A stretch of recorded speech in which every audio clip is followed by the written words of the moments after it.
இன்றைக்கு இன்னொரு நித்திய உடன்படிக்கையை நாம் பார்க்க போகிறோம்.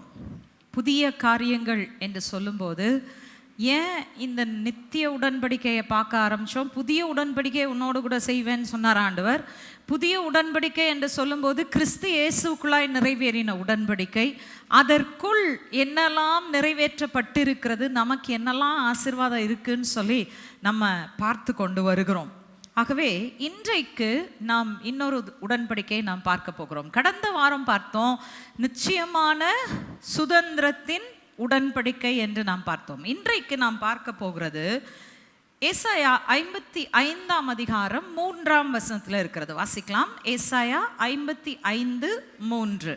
உங்கள் செவியை சாய்த்து என்னிடத்தில் வாருங்கள், கேளுங்கள், அப்பொழுது உங்கள் ஆத்மா பிழைக்கும். தாவீதுக்கு அருளின நிச்சயமான கிருபைகளை உங்களுக்கு நித்திய உடன்படிக்கையாக ஏற்படுத்துவேன். ஓகே, இங்கே சொல்லுகிறார் தாவீதுக்கு ஏற்படுத்தின அல்லது தாவீதுக்கு நான் கொடுத்த நிச்சயமான கிருபைகளை உங்களுக்கு நான் நித்திய உடன்படிக்கையாக ஏற்படுத்துவேன். ஸோ ஆண்டவர் என்ன சொல்ல வர்றாரு? நிச்சயமான கிருபைகளின் உடன்படிக்கை உங்களுக்கு உண்டு. ரைட்? தாவீதுக்கு கொடுக்கப்பட்டிருந்தது போல என்று அவர் சொல்லுகிறார். ஆனால் அதில் நிறைய காரியத்தை நம்ம தியானிக்க வேண்டியது இருக்கிறது. ஏன்னா நம்ம அடிக்கடி கேட்குறோம் தாவீதுக்கு அருளின நிச்சயமான கிருபைகள். வாக்குத்தத்தமாக நிறைய நேரத்தில் நம்ம இந்த வார்த்தையை பெற்றிருக்கிறோம். ஆனால் அந்த நிச்சயமான கிருபைகள் என்றால் என்ன, எங்கெல்லாம் அந்த கிருபை வெளிப்படும் நமக்கு தெரியுமான்னு பார்த்தா பல நேரத்தில் நமக்கு தெரியறதில்லை. ஆகவே நமக்கு வர வேண்டிய ஆசீர்வாதங்கள் வராதபடிக்கு சாத்தான் என்ன பண்ணிடுறான்? பல நேரத்தில் நம்மை வஞ்சித்து நம்முடைய ஆசீர்வாதங்களை திருடி கொண்டு போகிறான் என்பதுதான் உண்மை. ஸோ இன்றைக்கு நாம் புரிந்து கொள்ள போகிறோம். ஏன்னா அங்கே சொல்லியிருக்கு தாவீதுக்கு அருளின நிச்சயமான கிருபைகள். ஸோ இன் அதர் வேர்ட்ஸ், தாவீதுக்கு தேவன் ஒரு குறிப்பிட்ட விதத்தில் அதை வெளிப்பட செய்திருந்தார். அதை எப்படி நாம் பெற்றிருக்கிறோம்? உண்மையிலே சொல்ல போனால் தாவீதுக்குன்னு சொல்லும்போது தாவீதின் சந்ததிக்கு ஆண்டவர் காட்டின கிருபை, அந்த சந்ததியில் வந்தவர் தான் ஆண்டவராகிய இயேசு கிறிஸ்து. அவர் மூலமாய் வருகிற நிச்சயமான கிருபை. He is grace himself. அவரே கிருபையாய் இருக்கிறார். கிருபையும் சத்தியமும் நிறைந்தவராய் வார்த்தை நமக்குள் மாம்சமாகி வாசம் பண்ணினது என்று சொல்லி நாம் பார்க்கிறோம். ஸோ அதை நாம் போவோம். ஆனால் அதுக்கு முன்னாடி நான் எப்பவுமே நம்ம ஆராய்ந்து பார்க்கிறது போல, இந்த உடன்படிக்கை எனக்கு சொந்தமா? எப்படி எனக்கு சொந்தமாகும்? சரி, இந்த உடன்படிக்கையை அவர் செய்கிறார். செய்யும் பொழுது யாருக்கு இதை பேசிக் கொண்டிருக்கிறார்? அதை அறிவதற்கு ஏசாயா 55ஆம் அதிகாரத்தின் 1ஆம் வசனத்தை நம்ம வாசிக்கணும். Isaiah 55:1. Let us read Isaiah 55:1. ஓ தாகமாய் இருக்கிறவர்களே, நீங்கள் எல்லாரும் தண்ணீர்கள் அண்டைக்கு வாருங்கள். பணம் இல்லாதவர்களே, நீங்கள் வந்து வாங்கி சாப்பிடுங்கள். நீங்கள் வந்து பணமும் இன்றி விலையும் இன்றி திராட்சரசமும் பாலும் கொள்ளுங்கள். ஓகே, இப்ப யாரோட பேசி கொண்டிருக்கிறார்? தாகமாய் இருக்கிறவர்களே தண்ணீர் அண்டைக்கு வாங்க. அடுத்த வசனத்துக்கு போனீங்கன்னா அப்பம் அல்லாததுக்கு பணத்தை செலவு பண்ணாதீங்க அப்படின்னா யார் அப்பம் வாங்கி புசிப்பா? பசியாக இருக்கிறவன் தான் புசிப்பான். கரெக்டா? அப்போ நல்லா கவனிங்க. தாகமாக இருக்கிறவர்கள், பசியாக இருக்கிறவர்கள் யார்? ஒரு காலத்தில் நீங்களும் நானும் தாகமாய் பசியாய் இருந்தோம். உலகத்தின் பொருள் நம்மை திருப்தி செய்ய முடியவில்லை. உலகத்தில் நமக்கு இருந்தவைகள் நம்மை திருப்தி செய்ய முடியவில்லை. தாகமுள்ளவர்களாயும் வறண்ட பூமியை போல அப்பம் இல்லாமல், அப்பம் அல்லாததற்கு நம்முடைய பணத்தை செலவழித்து நம்முடைய வாழ்க்கையை செலவழித்து நாம் ஓடின நாட்கள் உண்டு. ஆனால் அப்படி இருந்த நம்மை ஒரு நாள் ஆண்டவர் பார்த்து சொன்னார், வருத்தப்பட்டு பாரம் சுமக்கிற மகனே மகளே என்னிடத்தில் வான். நம்மளை கூப்பிட நம்ம அவர்கிட்ட வந்தோம். ஜீவ தண்ணீர் அண்டையில வந்தோம். ஜீவ அப்பத்தை புசிக்க வந்தோம். இப்போ யாரோட பேசி கொண்டிருக்கிறார்? இந்த உடன்படிக்கை யாரோட செய்யப்பட்டிருக்கிறது? சொல்லுங்க. நம்மளோட செய்யப்பட்டிருக்கிறது. அல்லேலூயா. அவரிடத்தில் கிறிஸ்து இயேசுவின் மூலமாய் பிதாவினிடத்தில் வந்தவர்களோடு தான் இந்த உடன்படிக்கை செய்யப்பட்டிருக்கிறது. ரொம்ப அழகா ஆண்டவர் சொல்றார், I will give you the sure mercies of David. தாவீதுக்கு நான் அருளின நிச்சயமான கிருபைகளை நான் உனக்கு தருவேன் அப்படின்னு சொல்லி அங்க சொல்லுகிறத நம்ம பார்க்கிறோம். ஸோ இதை நான் சுதந்திரிக்கணும். இதுக்கு கீ என்ன? What is the key? அந்த 3ஆம் வசனத்திலேயே இருக்கிறது. திரும்ப வாசிப்போம். ஏசாயா 55:3 திரும்ப வாசிக்கலாம். Isaiah 55:3. உங்கள் செவியை சாய்த்து என்னிடத்தில் வாருங்கள், கேளுங்கள், அப்பொழுது உங்கள் ஆத்துமா பிழைக்கும். தாவீதுக்கு அருளின நிச்சயமான கிருபைகளை உங்களுக்கு நித்திய உடன்படிக்கையாக ஏற்படுத்துவேன். என்ன சொல்றாரு? இப்போ ஆண்டவர் சொல்ற ஒரே ஒரு காரியம் என்னன்னா, இதை ரிசீவ் பண்றதுக்கு கீ என்ன அப்படின்னா, நான் தாழ்மையோடு தேவனிடத்தில் வந்து அவருடைய சத்தத்தை கேட்டால் என்ன நடக்கும்? முதலாவது பிழைப்பீர்கள். ரைட், படிச்சிட்டோம். கரெக்டா? மரணத்தின் பாதையில் நடந்து கொண்டிருந்த நாம் இன்றைக்கு ஜீவனின் பாதையில் நடந்து கொண்டிருக்கிறோம், பிழைத்து கொண்டோம். ரைட். ஆனால் அதோட நிறுத்திட்டாரா? திரும்ப சொல்கிறேன், நான் சொல்லியிருக்கிறது ஒரு சாதாரண பாவத்தை சொல்லியிருக்கேன், சாதாரண செத்த கிரியை சொல்லியிருக்கேன். ஆனால் இதை விட மோசமான பாவங்களே இருக்குது. நான் ரட்சிக்கப்பட்டுட்டேன், புதிய உடன்படிக்கைக்குள்ளே வந்துட்டேன், இதெல்லாம் என் மேலே கிரியை செய்யாதுன்னு சொன்னீங்கன்னா, you are headed for hell, not for heaven. இது நான் கடுமையாக சபைக்கு எச்சரிக்க வேண்டிய ஒரு காரியம். ரைட்? நீங்கள் செய்கிற எந்த கிரியையும் உங்களை பரலோகத்துக்கு கொண்டு போய் சேர்க்க போகிறதில்லை. ஆனால் நீங்கள் செய்கிற தவறான கிரியைகள் நீங்கள் பலனை இழந்து பெற்றிருக்கிற பரலோக ராஜ்யத்தை இழக்க செய்யும் என்பதை மறந்து போகாதீர்கள். புரிஞ்சுக்கிட்டீங்களா? அதனால தான் ஆண்டவர் சொல்றாரு, நிச்சயமான கிருபை வேணுமா? என்ன செய்ய? உன் தலையை சாச்சி உன்னை தாழ்மைப்படுத்தி நான் சொல்றத காது கொடுத்து கேட்டு வா. அப்போ நான் என்ன செய்யறேன்? தவறாத கிருபையை நான் உனக்கு தரேன். ஹல்லேலூயா. நிச்சயமான கிருபைகளை உனக்கு தருவேன் என்று சொல்லி அவர் அங்கே சொல்லுகிறதை நாம் பார்க்கிறோம். ஸோ இங்கே நம்ம அனலைஸ் பண்ண வேண்டியது என்னன்னா, அடுத்து ஆண்டவர் சொல்றாரு, தாவீதுக்கு அருளின நிச்சயமான கிருபைகள். தாவீதுடைய வாழ்க்கையில இந்த கிருபை எப்படி வெளிப்பட்டது, என்ன செய்தது என்பதை நாம் இன்றைக்கு பார்க்க போகிறோம். முதலாவது 2 சாமுவேலின் புஸ்தகம் 22ஆம் அதிகாரம் 51ஆம் வசனம். 2 Samuel chapter 22 verse 51. தாம் ஏற்படுத்தின ராஜாவுக்கு மகத்தான ரட்சிப்பை அளித்து தாம் அபிஷேகம் பண்ணின தாவீதுக்கும் அவன் சந்ததிக்கும் சதா காலமும் கிருபை செய்கிறார். ஓகே, தாம் ஏற்படுத்தின ராஜாவுக்கு மகத்தான ரட்சிப்பை அவர் அளிக்கிறார். ரைட்? ரட்சிப்பு அப்படின்னு சொன்ன உடனே உங்க மைண்ட் எங்க போக கூடாது? உங்க ஆத்ம ரட்சிப்புக்கு போக கூடாது. ஏன்னா இது பழைய ஏற்பாடு. தாவீதோடு கூட அவர் பேசிட்டு இருக்கும்போது ஆத்ம ரட்சிப்பை குறித்து பேசல. அவர் எதை பேசி கொண்டிருக்கிறார்? அவருடைய சூழ்நிலைகள்ல அவருக்கு விரோதமாய் எழும்பி வருகிற எல்லா சத்துருக்களின் முகத்திலும் அவரை பாதுகாப்பதை குறித்து தேவன் பேசி கொண்டிருக்கிறார். அந்த 2 சாமுவேல் 22 தான் சங்கீதம் 18 கூட. Okay, 18th Psalm is the same as 2 Samuel chapter 22. இதுல ஆரம்பத்திலே எடுத்து பார்த்தீங்கன்னா அங்க சொல்லப்பட்டிருக்கிறது, தாவீது தன் எல்லா சத்துருக்களுக்கும் விடுவிக்கப்பட்ட காலத்துல பாடின பாட்டு. எல்லா சத்துருக்களின் கையினின்றும் சவுலின் கையினின்றும் விடுவிக்கப்பட்ட பொழுது பாடின சங்கீதம் அல்லது பாடல். ரைட்? இப்போ தாவீத தேவன் பல சத்துருக்களினுடைய கையிலிருந்து பாதுகாத்தார். இன்னைக்கு நமக்கு பல சத்துருக்கள் நாம் அறிந்து நமக்கு விரோதமாக இருக்கிறார்கள். ஆனால் பல நேரத்தில் நாம் அறியாத, கண் காணாத, நம்ம முதுகுக்கு பின்னாடி செயல்பட்டு கொண்டிருக்கிற எத்தனையோ சத்துருக்கள் இருக்காங்க. ஹல்லேலூயா. எத்தனை பேருக்கு தெரியும்? நிறைய நேரத்தில் நம்ம கண் பார்க்கறது ஒரு கையளவு தான். ஆனால் சில நேரத்தில் நமக்கு பின்னாடி நின்று செயல்படுறவன் ஒரு பெருங்கூட்டமாக இருக்கிறான். ஆனால் ஆண்டவர் சொல்கிறாரு, எந்த சத்ருவாக இருந்தாலும் சரி, எப்படிப்பட்டவனாக இருந்தாலும் சரி, அவன் கையிலிருந்து விடுவிக்கிறது என்னுடைய நிச்சயமான கிருபை. தவறாத என்னுடைய கிருபையை நான் உனக்காக விதைத்திருக்கிறேன். அந்த கிருபை என்ன செய்யும்? உன் எல்லா சத்துருக்களிலிருந்தும் உன்னை காப்பாற்றி ரட்சிக்கும். ஹல்லேலூயா. நல்லா கவனிங்க, நீங்க எங்க இருக்கிறீங்க? Where are you? வாசிங்க எபேசியரின் புஸ்தகம் 2ஆம் அதிகாரம் 6-7 வசனங்கள். 2 Ephesians chapter 2 verses 6 and 7. கிறிஸ்து இயேசுவுக்குள் அவர் நம்மிடத்தில் வைத்த தயவினாலே தம்முடைய கிருபையின் மகா மேன்மையான ஐஸ்வர்யத்தை வருங்காலங்களில் விளங்க செய்வதற்காக கிறிஸ்து இயேசுவுக்குள் நம்மை அவரோட கூட எழுப்பி உன்னதங்களிலே அவரோட கூட உட்காரவும் செய்தார். எங்கங்க இருக்கிறீங்க? எங்க இருக்கிறீங்க? பக்கத்தில் இருக்கவங்கள தட்டி கேளுங்க, எங்கங்க இருக்கிறீங்க நீங்க? அவங்க சொல்லுவாங்க, இங்கே தானே சிஸ்டர் இருக்கிறேன். என்ன உங்களுக்கு கண்ணு தெரியலையான்னு கேட்டாங்கன்னா சொல்லுங்க, நீங்க சரீர பிரகாரமாக தான் இங்கே உட்கார்ந்துருக்கிறீங்க, ஆவியின் பிரகாரமாக எங்கே இருக்கிறீங்க? 3ஆம் வானத்தில் இருக்கிறீங்க. எங்க ஆவி தான் அங்கே இருக்கணுங்க. நீங்க சரீர பிரகாரமாக கண்ணை மூடி 3ஆம் வானத்துக்கு போயிடக்கூடாது. விளங்குதா?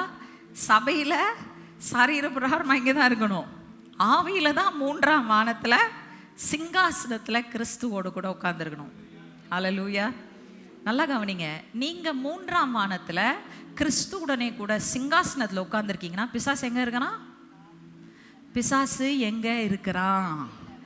எங்க இருக்கிறான்? சொன்னவங்க பாக்கியவான்கள், சொன்னவங்க வெளிப்பாடை பெற்றுக்கொண்டீங்கன்னு அர்த்தம். எங்க இருக்கிறான் பிசாசு? பக்கத்தில் இருக்கிறவங்க தட்டி சொல்லுங்க, தெரியாதா? எங்க ஆள் கீழே தான் இருக்கிறான். அல்லேலூயா. ஆவிக்குரிய ரீதியில அவன் எங்க இருக்கிறான்?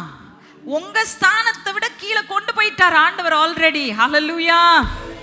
அதனால தான் சொல்றார், உன் ஆத்துமா வாழ்கிறது போல நீ எல்லாவற்றிலும் வாழ்ந்து சுகமாயிரு.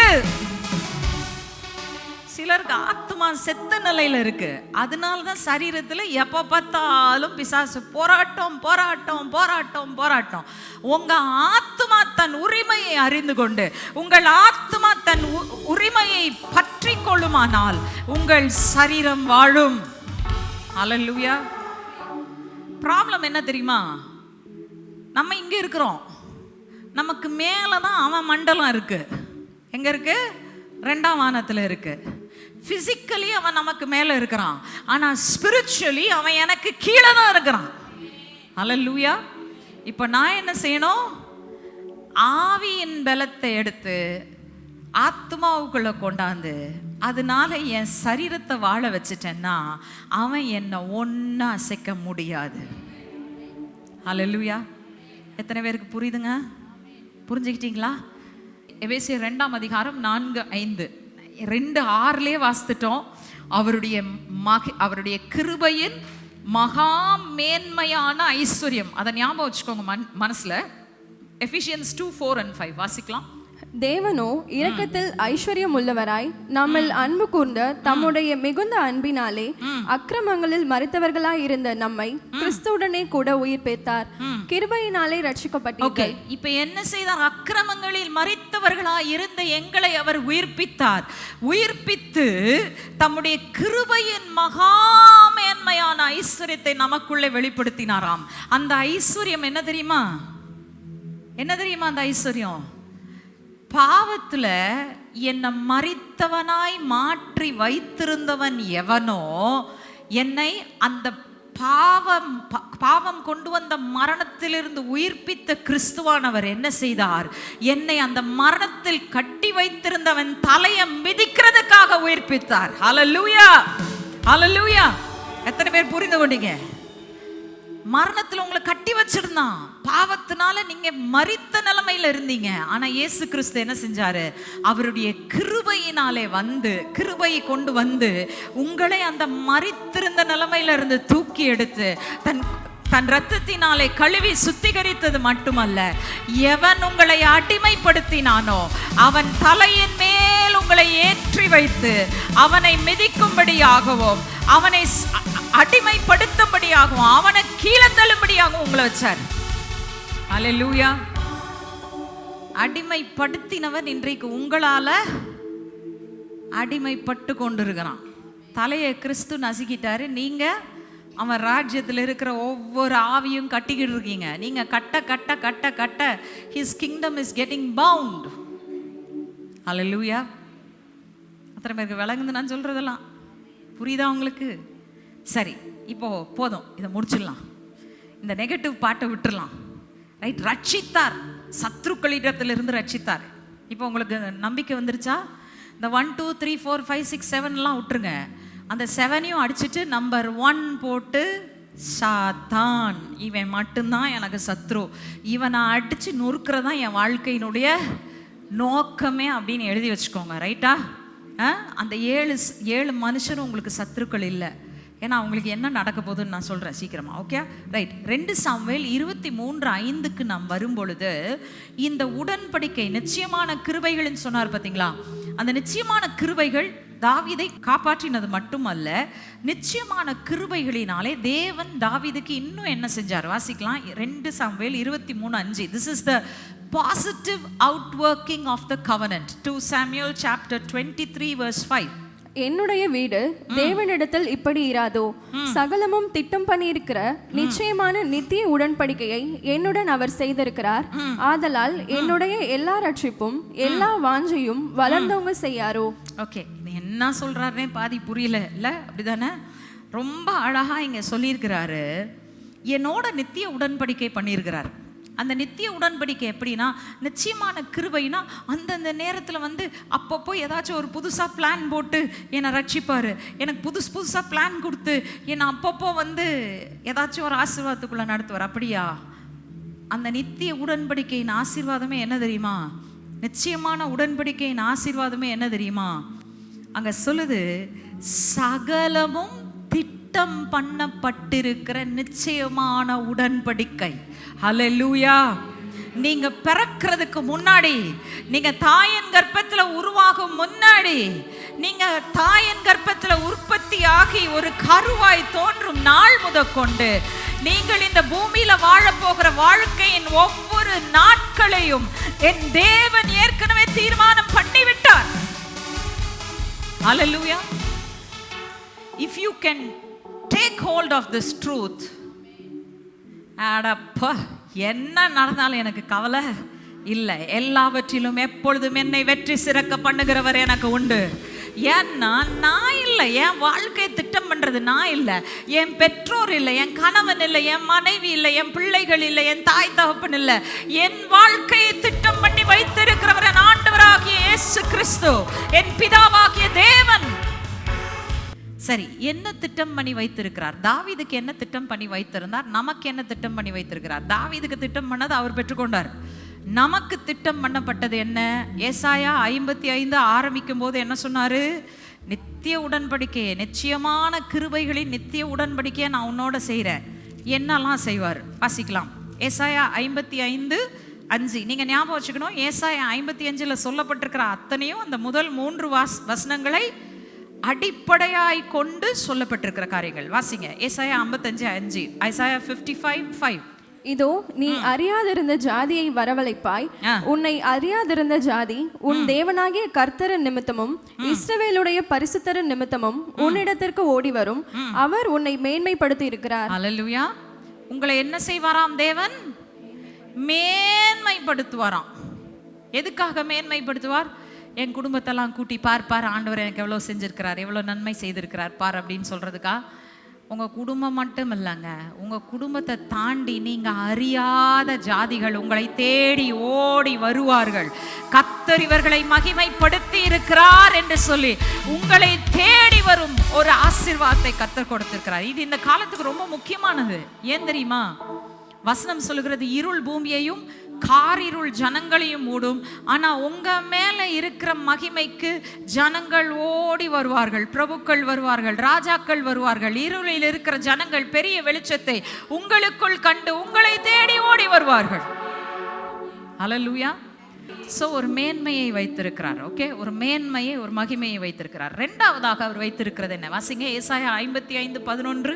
அப்படியே என் வாயிலிருந்து புறப்படும் வசனமும் இருக்கும், அது வெறுமையாய் என்னிடத்திற்கு திரும்பாமல் அது நான் விரும்புகிறதை செய்து நான் அதை அனுப்பின காரியமாகும்படி வாய்க்கும். ஓகே, அடுத்தது என்ன வச்சிருக்கிறார்? நமக்கு ஒரு திட்டத்தை வைத்திருக்கிறார், ஒரு பிளானை நமக்கு வச்சிருக்கிறார் ஆண்டவர். ஹல்லேலூயா! அந்த பிளானை நிறைவேற்றுவதற்கு அவர் என்ன செய்வாராம்? அவர் வார்த்தையை அனுப்புவார். அந்த வார்த்தை உங்க வாழ்க்கையில என்னெல்லாம் செய்யணுமோ அது எல்லாவற்றையும் செய்து முடித்து, அது எல்லாவற்றையும் நிலைப்படுத்தி விட்டு அவரிடத்தில் போய் ரிப்போர்ட் கொடுத்துரும். ஆண்டவரே, நீங்க சொன்ன வார்த்தையின்படி உங்க வாழ்க்கையை கட்டிட்டு வந்துட்டேன். அல்லேலூயா! உங்களை மகிமையின் மேல் மகிமைக்கு கொண்டு செல்லும். அல்லேலூயா!